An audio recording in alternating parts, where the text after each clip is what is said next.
I'm going to do it this way. Okay. So for those of you who don't know me, my name is Karen King. I'm the Commissioner for Public Advocacy and the Executive Director for the Erie County Commission on the Status of Women. And for those of you who this is your first time here, welcome to the Tribute Garden. This year marks our 10th anniversary, which is really hard to fathom. Um, but time marches on, and we are so grateful to have this beautiful space. We're going to hear from folks that have been instrumental in providing crucial services for domestic violence and intimate partner violence here in our community. We'll also hear from survivors, and we will then gather afterwards and honor one of our dear master gardeners who passed away this year, Linda Mayer, and we're going to have a memorial planting. The master gardeners are really responsible, along with our student volunteers and community volunteers, for keeping this garden looking so beautiful. So we know how important it is to be able to have a space to gather, to create community, to acknowledge that when we work together, we can solve these problems. Regrettably, domestic violence and intimate partner violence is a persistent community problem. So we really wanted to take a moment to give thanks to the many people who work tirelessly to address the horrific situations many people find themselves in. So I am going to start by introducing a staunch supporter of issues that impact women and families in our community, our Deputy County Executive, Lisa Chimera. Thank you, Karen. Good morning, everyone. I want to thank all of you for being here today as we gather to mark a solemn but significant milestone, the 10th anniversary of the Tribute Garden.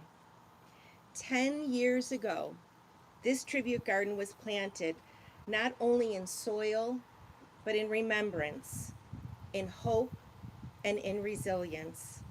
It was created as a living tribute to those we have lost to domestic violence, to honor the courage of the survivors, and to remind our community that love should never hurt.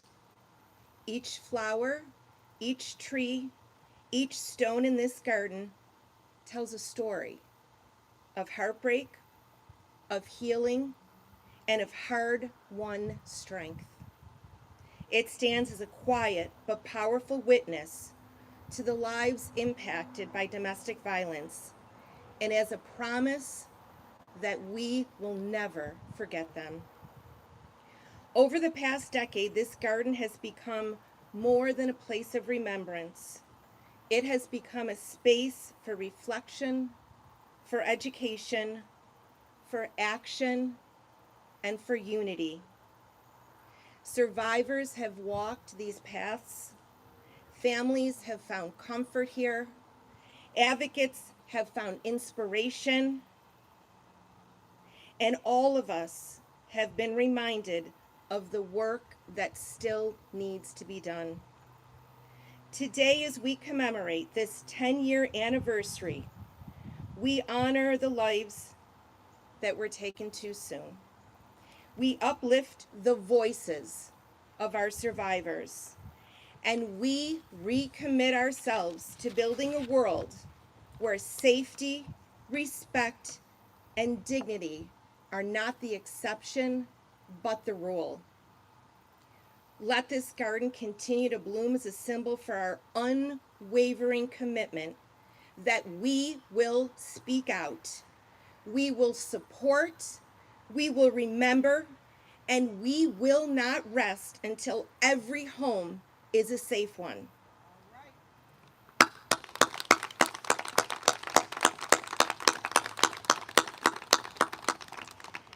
I would like to thank Karen King for her continued advocacy surrounding this work, and the board of the Erie County Commission on the Status of Women, who uplift women in Erie County every day.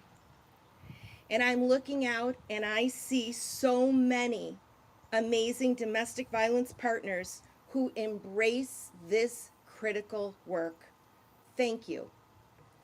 And finally, to the two individuals you will hear from today, we honor your strength and your voice and know that you are surrounded by support and love. Thank you all for being part of this day, and let's all remain committed to this mission. Thank you.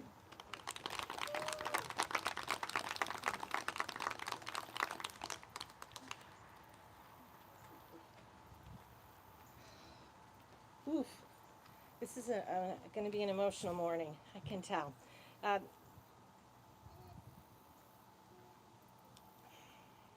I would like to invite one of our fierce community partners who does so much for this work. I've known Tiffany for a long time, and she's resolute in her calling to this work. Please welcome Tiffany Pavone.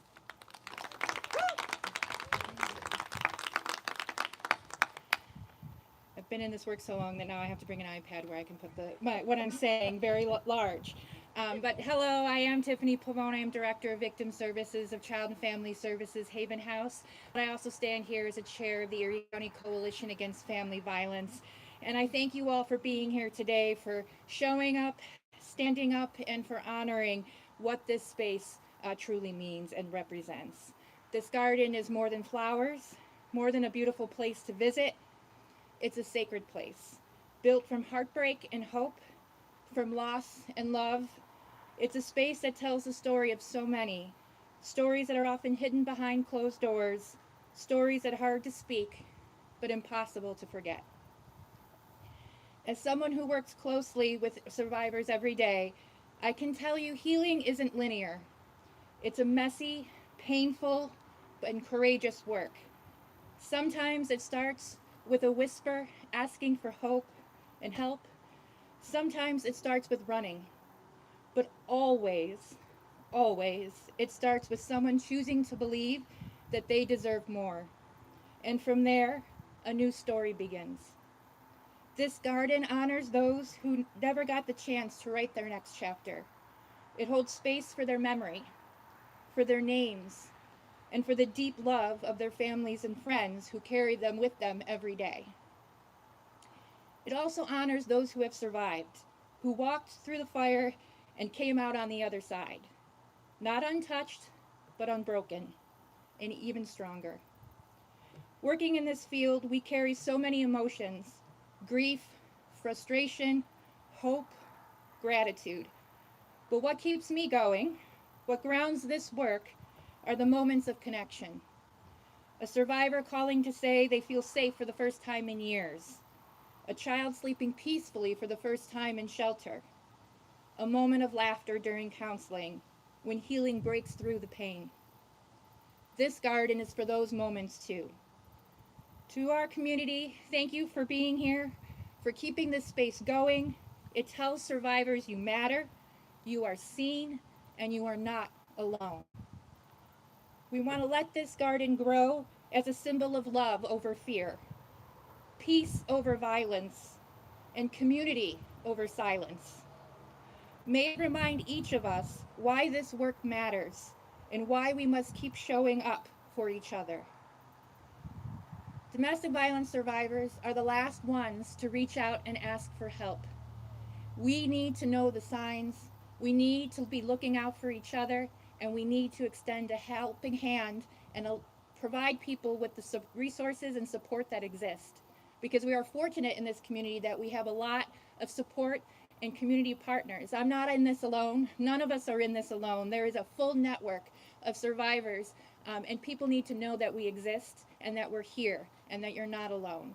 So if you ever know of anyone, the best place to start is a 24-hour hotline, 716-884-6000.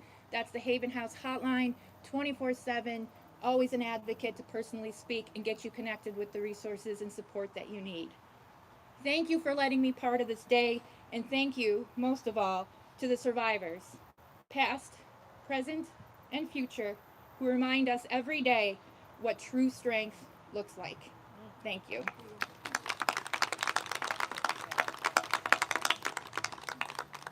Just as a note, we do have a program I'm not going to go into the bios of all our fabulous speakers, so we have in-depth bios on each of the speakers, as well as the history of the garden and the many people that were responsible for making it happen. So those are on our commission resource table. And also make sure you get a beautiful crocheted flowered pin that was made by Stitch Buffalo. Dawn Hogue is here from Stitch Buffalo. This is to commemorate our 10th anniversary, and we would love for all of you to wear it proudly.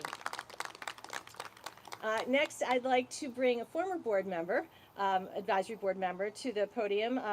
Judith Olin is the director of the Family Violence and Women's Rights Clinic at the University of Buffalo's Law School. Judith, and one of your students is coming, yes? Okay. Okay.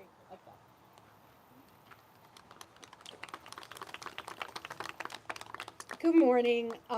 Thank you so much for inviting me to speak. I really want to pay tribute to Erie County, Mark Poloncarz, and Lisa, who just spoke, Karen King. We are so fortunate to live in a county that really supports this work, that embraces this work. We are very, very fortunate in that regard. I want to thank the survivors who are here, who are willing to share their stories, and who are here and have survived, while we unfortunately know that some have not. The clinic has really been part of, since 1992, it's been a puzzle piece in the big puzzle of the domestic violence response in this county. We have two assistant DAs here, Rachel Vicario and Gina Gramaglia, both of whom were students, attorneys in that. So it's so, in the clinic, it's so gratifying to see how young law students then take the helm and go out into it and keep doing that work. And that's why we have Gabby, who's speaking with me today. We have to get young people involved. There's some of us dinosaurs. I've been involved in this work since 1979. So we really want to get the young people involved. So I'm just going to say a few things before I hand it over to Gabby.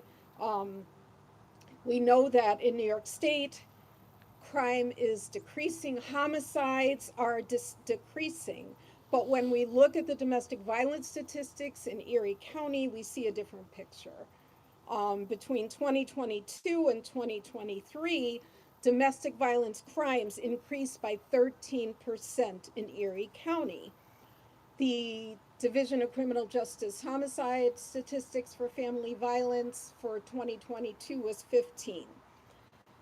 That is higher than 12 for the borough of Queens, that has over double the population of Erie County. I don't want to talk a lot about this, but we know that some people have blamed bail reform on some of the recent domestic violence homicides, and nothing can be further from the truth. What I have seen is police undercharging these crimes when it's a husband and wife involved, because even though we know from People versus Liberta many years ago that there is no exemption for marital rape, we still see that bias in the system. And we see judges who are not trained in domestic violence, who don't recognize lethality factors like strangulation, and then go ahead and release someone on their own recognizance after they've already been charged with strangulation. How could this have happened in our community? So this clinic will continue to work on these issues, work in partnership with our community partners. Will help as much as we can and work and strive towards improving the system. The system is very good in a lot of ways, but it still needs to be improved. And the fact that everyone is here today and is committed to this gives me a lot of hope. So I'm now going to introduce student attorney Gabby Baker and let her say a few words. Thank you. Good morning, everyone, and thank you for being here.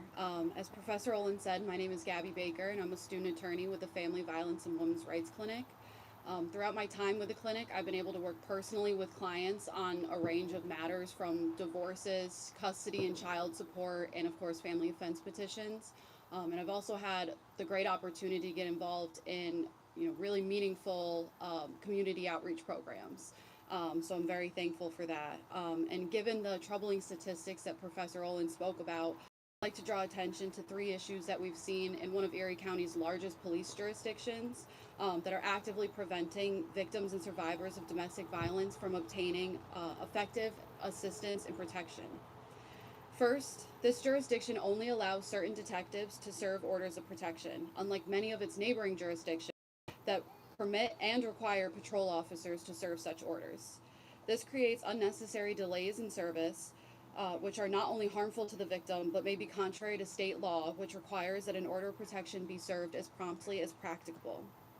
Second, once an order of protection has been served, this information is frequently not entered into the order of protection notification system ran by the New York State Sheriff's Institute.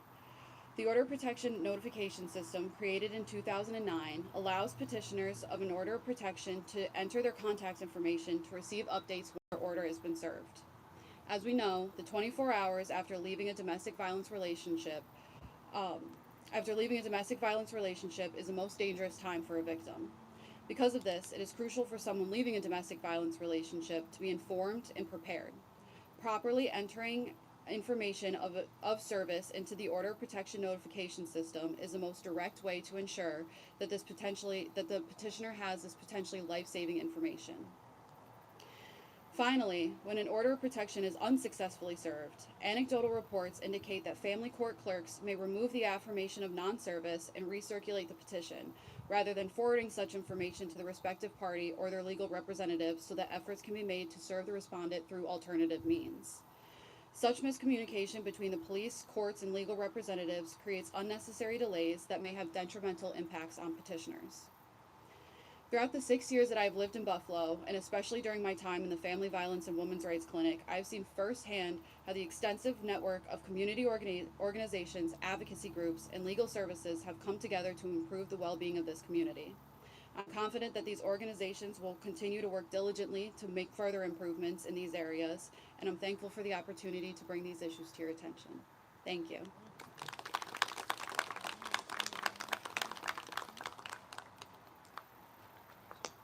Lots of work to do. I'd invite from the Office of the Erie County District Attorney's Office, the Chief Domestic Violence Bureau, Gina Gramaglia.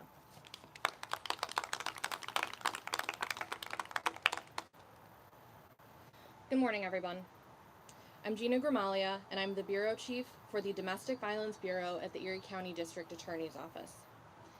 I have been with that office for almost 9 years, with almost all of my time spent focused on prosecuting domestic violence cases.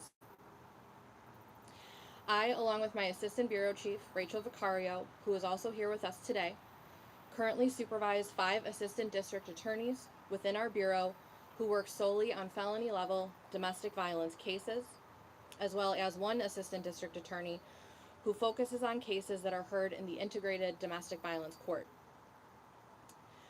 Our ADAs, along with the help of advocates throughout the county, complainants from the time of arrest through the entire court process, whether that ultimately resolve in a guilty plea or a jury trial. Our work focuses on working with survivors in a trauma-informed way, while also doing what we can to hold offenders accountable. In order for us to do that, we are constantly looking for ways to strengthen our ability to proceed on cases without putting such a burden solely on a complainant. For example, whether an offender was located with a gun, located with drugs, whether he subsequently called a complainant from the jail in violation of an order of protection, whether there are other witnesses to the incident that we can utilize, and oftentimes whether the offender has other pending charges that we can use to obtain a favorable guilty plea and obtain a good and safe outcome for our complainants. To that end, our office is one of the main partners and recipients of the STRIVE grant. Under this grant, we are able to place an added focus on the most serious and most violent offenders. Under that grant, we work alongside Child and Family Services, the Buffalo Police Department, the Probation Department, the Erie County Sheriff's Office, the BRAVE program, and various other agencies throughout the county to make our investigations and our cases as strong as possible. Our Bureau also regularly works with assistant district attorneys throughout the city, town, and village courts to provide knowledge and assistance to them on the prosecution of misdemeanor domestic violence cases. Our office also has many advocates, and I'd specifically like to mention our Be Safe advocates, who are solely dedicated to working with domestic violence survivors and providing them with resources and support. They are invaluable, and we are always very appreciative of them and their assistance that they provide. We are committed to keeping domestic violence complainants safe and working with all of our partners throughout the community to try and achieve that goal. Thank you for having us here today.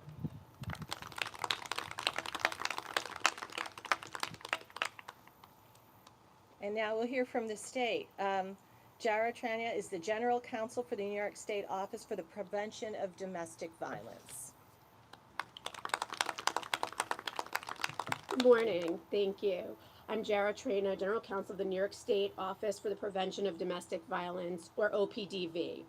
For those of you who don't know about OPDV, we are the nation's only cabinet-level executive agency that is solely dedicated to preventing and improving the state's response to domestic and gender-based violence.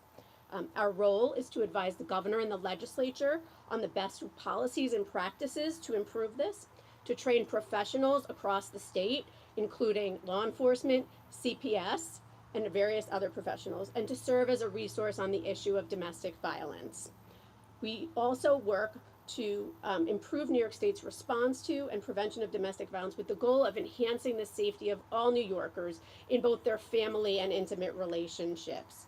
And we, hopefully see a vision of the future where communities work together just like this today in a coordinated community response to have systems that are supportive of survivors and help promote equity, dignity, and respect for all so we can all feel safer in our relationships. We use three main pillars to guide our work. These are being survivor-centered, trauma-informed, and culturally responsive. And we can see all these pillars reflected here in the work today. Our event includes the voices of a lot of survivors, and your presence here recognizes your expertise in this issue and that systems need to understand your interactions with them in order to make our systems stronger and better meet your needs. The garden here, recognizes that domestic violence creates trauma, but also that healing is possible. We know that nature is a place of healing, and that gardens in particular are places for growth, change, and rebirth. And that reminder is visible here, looking all around us. Governor Hochul has acted as a champion for survivors, and thank you, in various ways that are reflected here. In particular, in my visit here, I visited with the law school whose clinic we have funded for several years. In addition, the DA's office mentioned the STRIVE funding.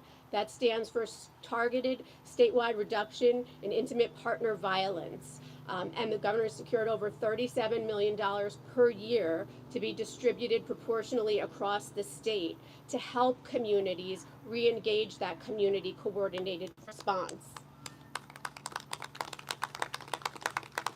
Recognizing that having key partners such as law enforcement, CPS, as well as advocates, we can't just have advocates and survivors at the table talking about these issues and solving problems. We need all of our partners here to be present and to help seek for solutions. Another initiative that the governor has piloted is the SAFE funds. This stands for Survivor Access to Financial Empowerment, and is a dedicated pot of $5 million per year in totally flexible funding for survivors. New York State is the first state in the nation to dedicate state funds to this purpose, which allows for survivor-driven access to funds. It removes barriers and obstacles to seeking public funding and allows survivors to decide what they need to help create safety. These funds have been able to be used for housing, for education, transportation, legal services. And one of the most busy ways they're being used, over $1.5 million of this funding has been used for rental assistance, just highlighting the continued need for housing as a primary means for survivors to find safety. We have one example of a survivor who is experiencing both immigration and economic abuse, who had a degree from a prior country that she lived in, but she was unable to use that professional degree in this country without first taking a course and then taking an exam. She just didn't have the funding for that purpose. But through the use of SAFE funds, the program that she was working with was able to pay for those expenses for her, which ultimately resulted in the survivor attaining professional certification in this country and being able to have a higher wage job to support her family. So these are just some of the successes that we're seeing come out of our SAFE funding. Thank you for the opportunity to be here today and to share our message of support. Seeing the community together like this is really, the goal of seeking strong communities for survivors. Thank you.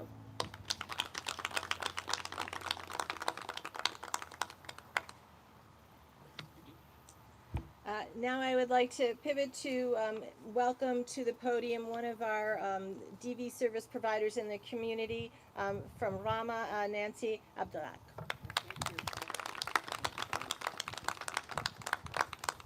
Good morning, everyone. Thank you so much for giving us this opportunity to come and speak about our service. My name is Nancy Abdelhaq, and I'm the director of RAHAMA, Resources and Help Against Mental Abuse. We are a non-for-profit organization where we specialize to provide services for immigrant and refugees, survivors, women and children here in Western New York. But our services is not only limited for immigrant and refugees, we serve everyone in the community. This is actually a great honor for me personally and for my organization to be included. Thank you so much for all my team here. I call them always my team, my domestic violence team, organization. Each one of them, they always honestly support us in the daily basis to provide services for our clients. Let us never forget, domestic violence has no color, no language, no race. It affects every community, and only by standing together with compassion, care, courage, and unity, we can create lasting changes. Honestly, we hear so many stories in our daily work, and again and again, I want to just to tell you that domestic violence is not one size fits all. It affects all of our communities, but I believe the immigrant and refugees communities that we serve, it has an extra layer. There is a lot of isolation. There is a lot of language barriers. They need a lot of services like transportation, ESL classes, and we work so hard in the daily basis with our teams and other organizations to provide these services. But we will never lose hope. A lot of the domestic violence stories that comes in our office, it's like hidden in the community that we belong to. And I'm gonna, even when I start with this organization as a volunteer back in 2017, I would never think that this domestic violence exists to this extent in my community. Just like it always surprised me, and that's why I took initiative that I need to do something. But we are a really, really small organization. We try our best in the daily basis just to provide services like any domestic violence organization. Just like I want also to, this garden means a lot to us. We've been honestly participating in all the events that happens here. I want to just wish to this garden to be to continue all the good work that shows. May this garden be more than a place of beauty. May it be a living promise, a promise that we will stand united against violence, support survivors, and build a future where every person can live with dignity, safety, and peace. I'm not gonna honestly keep repeating what my other partners talked about. Thank you so much for this honor. Thank you so much for all of you who came in this beautiful Saturday morning. Thank you so much and have a great day. Thank you.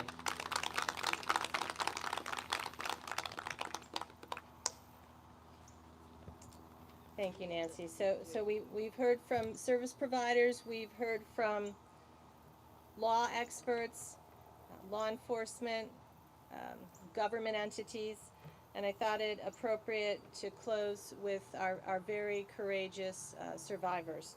So I would like to bring Sarah Lee to the podium.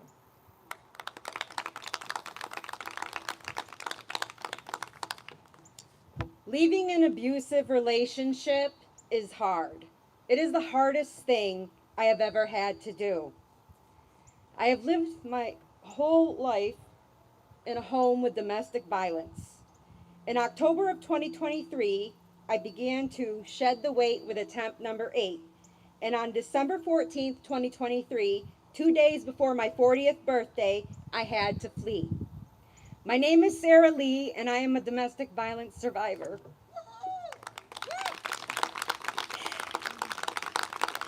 I've taken back my power, and I'm using my voice to build power. Power to create change, to dismantle systemic barriers, so not one more person feels powerless or that they have to wait to speak up or leave due to a lack of resources, laws, regulations, and supports.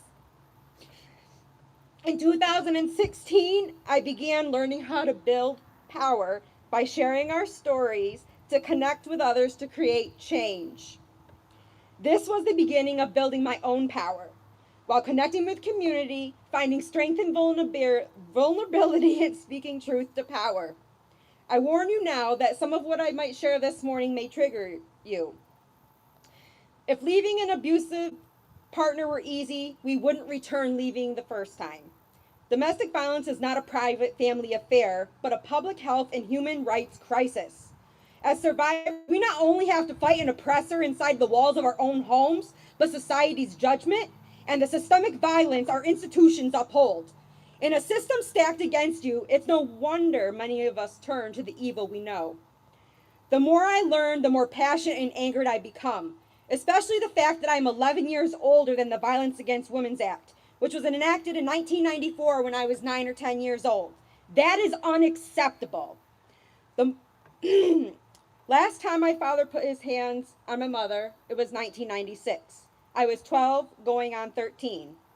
After we got home from a late night store run with my parents arguing, I hid behind the garage as I watched my father walk quickly to the passenger door of our van where my mom sat, and he raised his fist as if to punch through the window to get to her.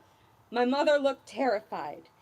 I ran into the house and opened the sliding glass door as fast as I could to get to the phone to call my mom's mother. I said through tears, "Dad is going to kill Mom." And my grandma said she was going to send the police. My grandfather was a New York State trooper, and soon they arrived, but not before my mother came into the house, eyes bloodshot and tears streaming down, her face pink. I learned when she saw him raise his fist at the window of the passenger side door, she unlocked it because she didn't want him to break the window. That night, my father grabbed her by the throat, lifted her off the ground, rammed her head into the side of the van a few times before throwing her on our gravel driveway, saying, "Tonight's a good night to die," as he walked down our gravel driveway and down the country road.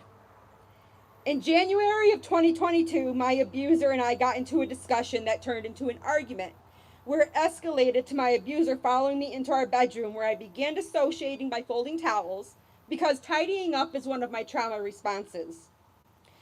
Once in the bedroom, my abuser continued to berate me and demand responses.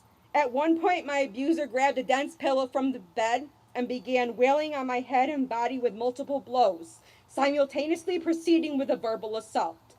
At one point, he asked through clenched teeth as he hit me with all the force he had, "Does this remind you of being at home with Daddy? Which one do you like better?"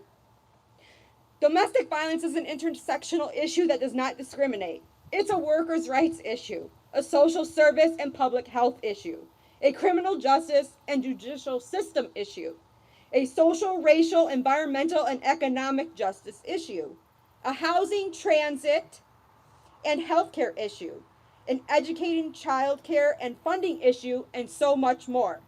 When we focus on all of these issues with a domestic violence lens, working to break the systems currently in place that create barriers, not connections, we not only uplift, empower, and free families who are experiencing domestic violence, we create a more equitable system for all survivors of oppression, poverty, and other forms of systemic violence. Through advocacy, we find and build our power. Look around you today and take note of who is missing here from our community. Be curious as to why or why not. Work to build bridges, not silos. When we work in step, we are an unstoppable force.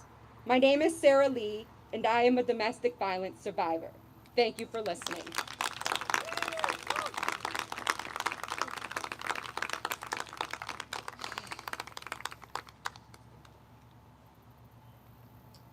Thank you, Sarah.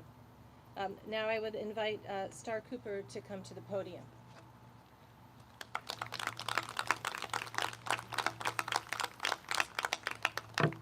My name is Star Cooper. I am a domestic violence survivor, and I'm definitely about to go off script, okay? So, listening to everyone, I am someone who is not only a survivor, but I am a voice for all of the women and men that these advocates have spoke about. My abuser is my ex-husband, and he strangled me. And it was very hard for people to understand how he was able to do this when they never heard him raise his voice. They never heard him say a curse word. He always was a God-fearing man. And what I realized was not only was I abused at home, but when I left him, I started getting abused through the court system by him, where I quickly understood that a judge that is not trained on domestic violence, gaslighting, covert narcissist abuse, a police officer who is not trained on it, a therapist who is not trained on it, they will miss subtle signs and you will be put in more harm's way.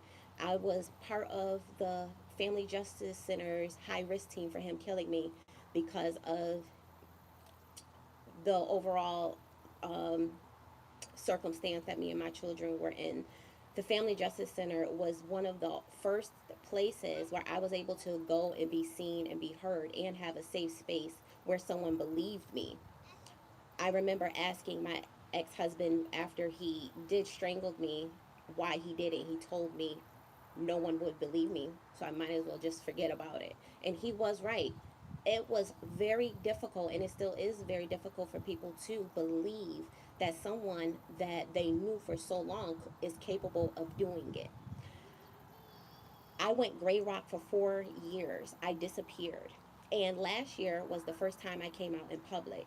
The reason why I'm bringing that up is because fast forward a year later, I am now speaking in front of hundreds of people. I'm helping women all over the world speak their truth, tell their story, and be seen and be heard in all different counties and states in America. I want people to really understand how important it is for our professionals to be trained on these type of situations, because what happens when we leave the abuser and we have children with them, our children then gets abused by them.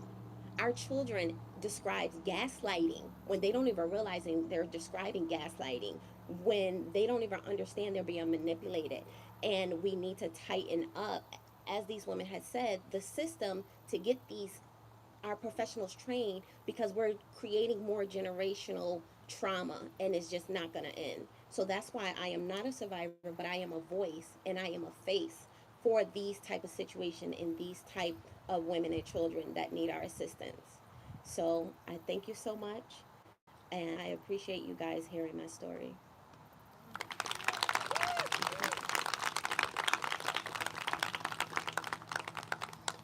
Let's give another round of applause for our speakers.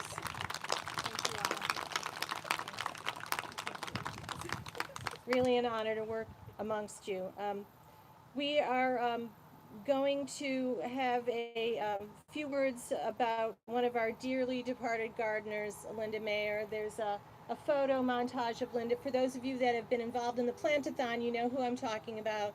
Always showing up early with her little ladybug hat and giving marching orders to everybody on the planting of this beautiful garden. And we are going to plant a bush in her memorial, in her honor over there on the bed. And I also invite you to stay for some refreshments and continue these conversations and being in community with us today. But before we disperse to plant the bush, I also want to acknowledge current and former board members of the Erie County Commission on the Status of Women and my predecessor, Sri Becker and Eris Bacchus, who were really instrumental in getting this garden started many years ago. So, and thank you all to all the commission members and to all the volunteers that are here today. Next year, back to planting, but right now we're just going to assemble over to the bed. And also I ask that you look at this beautiful quilt that Judith Olin brought and some photos. Some of you are in the photos of plantathons from past years. And please make sure you take a program and get a beautiful pin from Stitch Buffalo. I thank you all for being here. We're going to go over there now, and please stay and have refreshments. Thank you all for the work that you do. It's an honor to be working amongst you. Thank you.